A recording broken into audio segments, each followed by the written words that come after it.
Now, if you have just taken up the game of golf, it can be fairly daunting when you have to play with someone who's been playing the game for years, because there's lots of little almost unwritten rules or traditions or good manners that altogether make up a thing called golf etiquette. And God forbid, if you don't know some of these, it can be a very uncomfortable education out there on the course. You get the annoyed look from your experienced playing partner. You haven't a clue what you've done wrong. And you know what? Golf is hard enough without having that hassle as well. So today, if you're a beginner, I'm going to run you through some of the key pieces of golf etiquette that'll hopefully set you up to be ready to play with anyone, from your friends to the greatest sticklers for tradition. Now let's start before the round, and if you've got a tee time in golf, it's really important to arrive and be ready in plenty of time to play, because if you think of it, a golf course is really like a big one-way street, and the timesheet is the only way to make sure everyone gets out on the course and has a chance to enjoy their round without time pressures. If the timesheet breaks down, there can be backlogs on tees, like a golfing traffic jam from the very start, and that's not good. So I try to get here about a half an hour before my tee time. It lets me get stretched, I can hit a few balls on the range, maybe take a few practice putts, and be comfortably ready to go on time. Now, some courses have penalties in place for timesheet breaches, so do be aware of that too. Now, golf is evolving rapidly to bring new players into the game, and back in the day, the dress code of a golfer was a really important thing. It's not so much an issue now, but it's a nice hat tip to the game to dress appropriately for golf. Just nice and neat, really. I've got pants, got a collared shirt, got my top here. I'm clearly dressed for golf. I'm not heading to the gym or going out to play a soccer match, and you would be surprised what you do see on a golf course. Just nice and neat, really.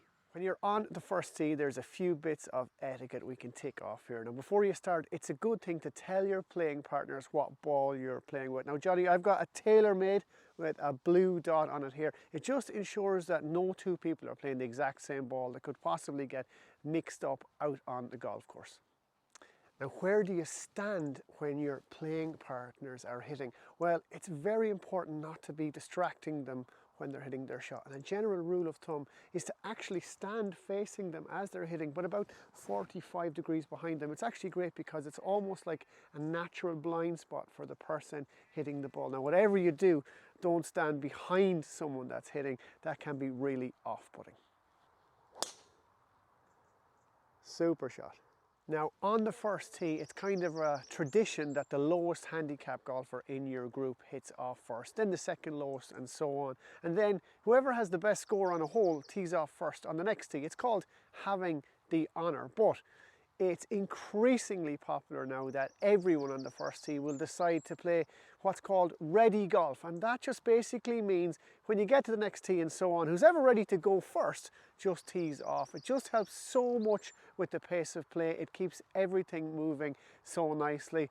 Now, so just kind of judge the situation on the tee, and don't be afraid to suggest playing ready golf to your partners. I'm here talking to the camera, John's ready to hit, so he might as well go ahead and play ready golf.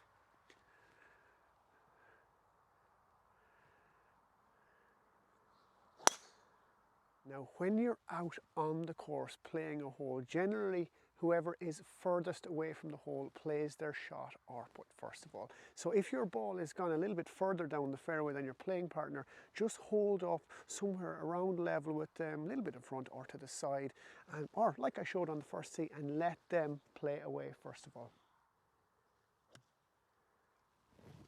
Now, if you take a divot on the fairway, always make sure to replace the divot as best you can straight after. And sometimes even golf courses will give you a little bag of seed mix to bring with you instead of replacing the divots. So just pour the seed in if that's the case.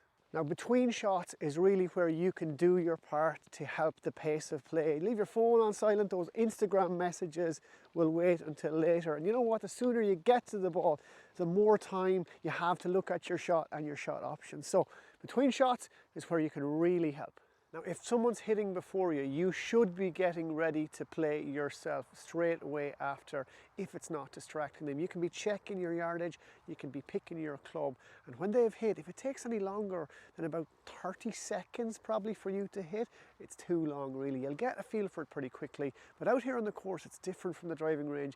You can take all the time in the world to check your grip, stance, line, etc. on the range, but out on the course, it's time to get on with it.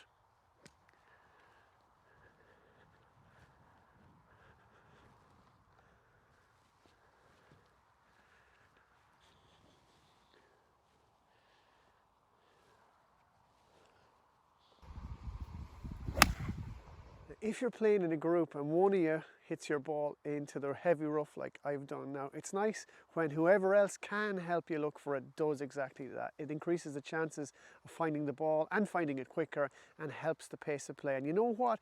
If you help find your playing partner's ball, there might come a time later in the round when you might benefit from them helping you find your ball. It's nice to be nice, and one good turn deserves another. Any sign of this?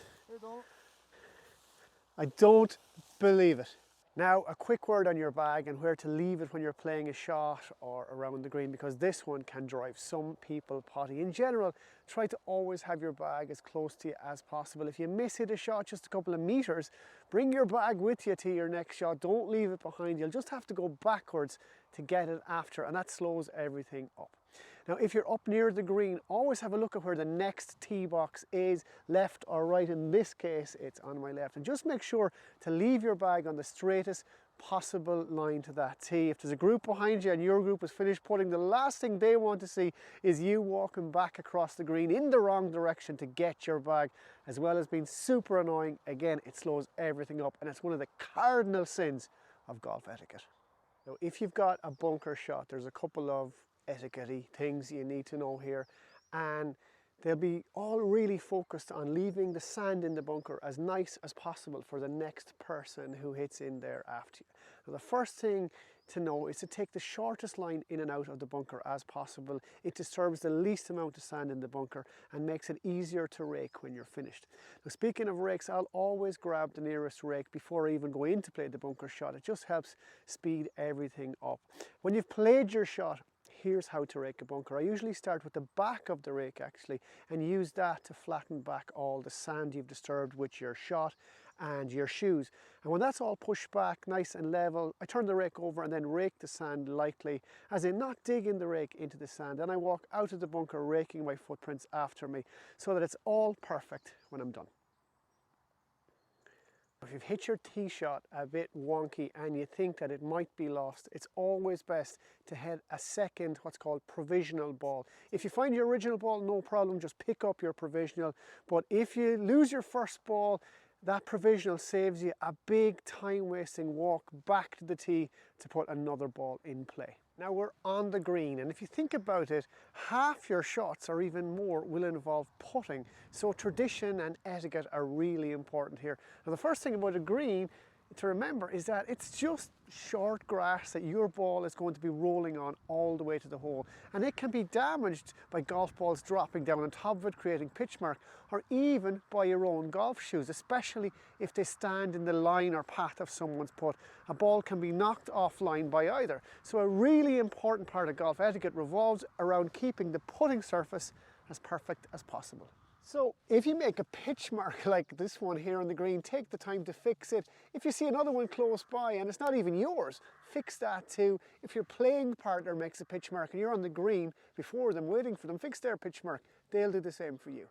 Now the line of everyone's putt from the ball to the hole and a bit past the hole is really sacred in golf, and it's one of the most important parts of golf etiquette, to respect the line. If your ball is on someone else's line, make sure you mark it and move your marker out of the way of their line. Just make sure to remember to put it back in the right place after. You can mark someone else's ball on the green too. It's no problem if they're delayed maybe in the bunker.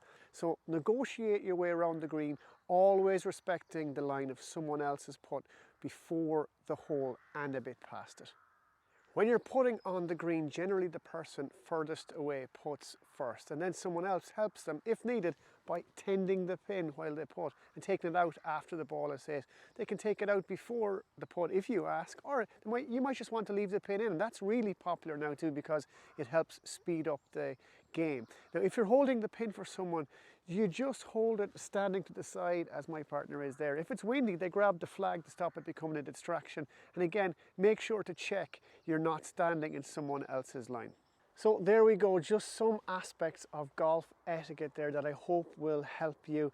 And when I look at them all really in their entirety, it's mostly about making sure the pace of play is good and that you help and respect your playing partner in every way possible. Just remembering those two things alone really will make sure you have a very enjoyable time no matter who you play with. Now, if you have some more golf etiquette notes, make sure to comment them below. That would be great. And golf is just a super way to meet new people, and having that nod to the tradition of golf etiquette mixed with the newer ways to speed up the game benefits everyone and really helps grow its popularity. Now, make sure to check out Golfbidder on Facebook, Twitter and Instagram. For me for now though, it's Donal, out.